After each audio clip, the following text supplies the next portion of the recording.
Welcome to the June 2025 Current Conversations podcast. I'm Quentin Shepard with Gloucester's Community Engagement and Public Information Department. June 1st was the start of the 2025 Atlantic hurricane season, so we're joined today with Jane Wenner, our Emergency Management Coordinator.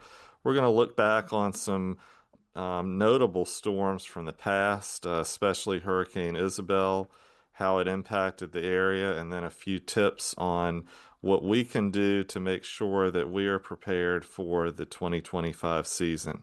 So, Jane, welcome to the podcast. Tell us what you remember the most about Hurricane Isabel in 2003. So in 2003, when Isabel came, there was warnings, of course, and we were able to prepare as the county. I did not work in this position at the time, but I was able to be a part of the activation from the beginning. We had a lot of flooding, significant flooding, especially in the areas of Guinea and Low Ground Road and Ware Neck and those whole areas. So there was a lot of first responders that came out that went into the rescue mode, which they do on a regular basis, but this was a little bit different. They had to get people out of their homes. People were literally climbing. Some families were on the roof, some were in boats. They were doing whatever they could to get out of it. The water was not receding as quickly as it usually does when there's a higher tide or there is other types of storms.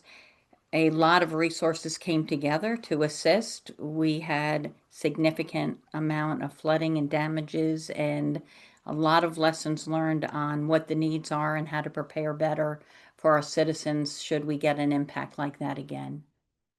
So we're over 20 years out now from Isabel and it striking this area, and we can still see remnants today in certain areas of where it left its mark.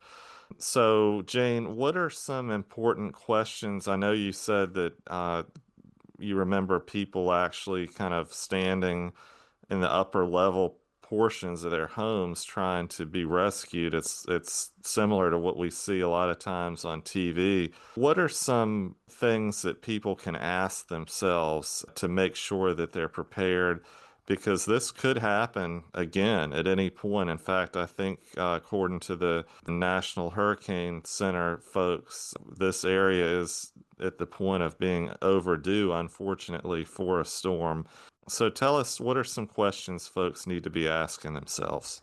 So, being prepared is always our key message to make sure that you have a way out, that you know your evacuation route. Knowing your flood zone is extremely important. We have webs on our website and on the county website. It tells you how to go to different websites to find that out. It's very important for you to check your insurance policies. Make sure you have flood insurance if you're in that area. If you're going to be purchasing a house, find out if you're in a flood zone and if that house has flooded before. Make sure that when you are asked to evacuate or there is a significant warning for a hurricane coming, that you know how to get out, that you have your essentials, that you have some things in your car, very, very basic things in your glove compartment, identification, extra cash, simple things, a phone charger in case power outages and things like that. We often don't think of that with flooding. We think of that with tornadoes or significant winds. But when it's flooding, we need to stay off the roads, get out while we can. But when the waters come and they're higher, don't rely on the first responders to come and get you because they're going to have other emergencies as well. And if you can prepare, that alleviates some of the responsibilities that they have so they can care for others as well. If you do have a need, of course, they're going to be there as best as they can. But there are a lot of different things that you can do. Mostly, we say that old saying, turn around, don't drown.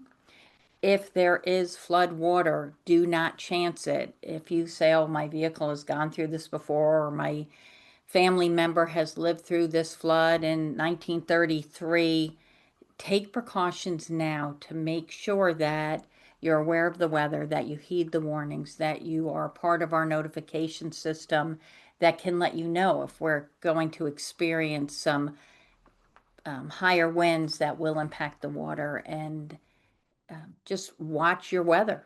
And if we are sending out warnings, sometimes people get complacent because we get those warnings from the weather service and it may not directly impact our area, but it doesn't mean it won't. So be prepared as if it's going to. And if it doesn't, you're still safe. If it does, you have those preparations already in place. The county's website really goes into great detail, not only when you visit emergency management's page, but there's also a page dedicated specifically to flooding.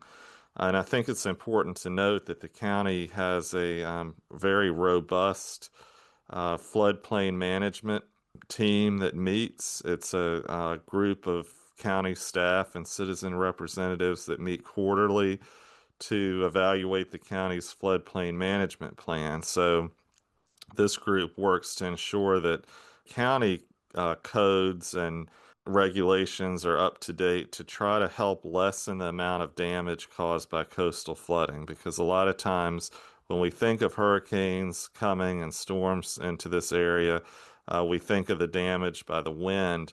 However, there are a lot of low-lying areas in Gloucester County, so flooding is a huge concern. One of the things that this group has done and the county staff has worked diligently to provide is a 25% discount on flood insurance rate premiums. And that's part of being in FEMA's community rating system. So the county works tirelessly to try to make sure that all of the things that we can do to help citizens be prepared. But it really comes down to not being complacent, like Jane said. We've got, we're right here on the cusp of hurricane season. Things typically pick up here in the August, September timeframe. And it's just very important to make sure you're prepared and ready. And the county's website has a huge tool for that information. Just take a few minutes and go take a look. So, Jane, this week also commemorates Emergency Management Professionals Week. So it's a time where we can recognize all the hard work that you and your staff do. So your name is Emergency Management, but you don't work just during emergencies. So tell us some of the things that you do on a daily basis to help make this county safer. So we're often asked that question, and we prepare every single day for some things that could happen. And that could be a hurricane, a tornado, a drought, a thunderstorm that could impact people in a bigger way with power outages and so forth, windstorms. So we are constantly in touch with the state, working on plans, updating, getting agreements for assistance with our local partners, and that's your faith-based community, your chamber, a lot of our businesses. We utilized a lot of the businesses during COVID, so we could do a lot of outreach. Again, your faith-based organizations are vital to us and one of our biggest partners.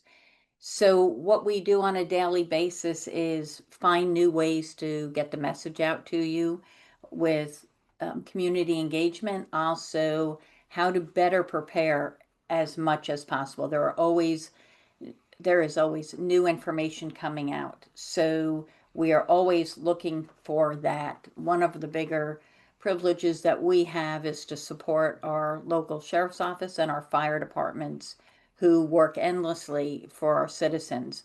So if they have any needs that we can fill, we try to do that as quickly as possible. And our major role here is support, and that is to keep the citizens safe, to provide information, and to support those in our community that need it. I think that pretty much sums it up. So I think the key takeaways from today's chat is preparedness. Make sure you know which zone, which flood zone you're in. Make sure you are up to date on your flood insurance policy. If you have any questions regarding your property and your home more resilient, Our building inspections department is extremely helpful in those areas, and I will put that contact number in the description of this podcast. Also, register for Be Alert because, again, if you haven't registered for the county's emergency alert system in the past 2.5 years, you need to make sure that you're registered. If you have a question about that, you can always call emergency management at 804-693-1390, and they can answer whether or not you're registered, or they can help you register quickly over the phone. So, Jane, thank you for joining us today. Happy Emergency Management Professionals Week. We appreciate you and your staff and all that you do to keep us safe. Thank you for having us.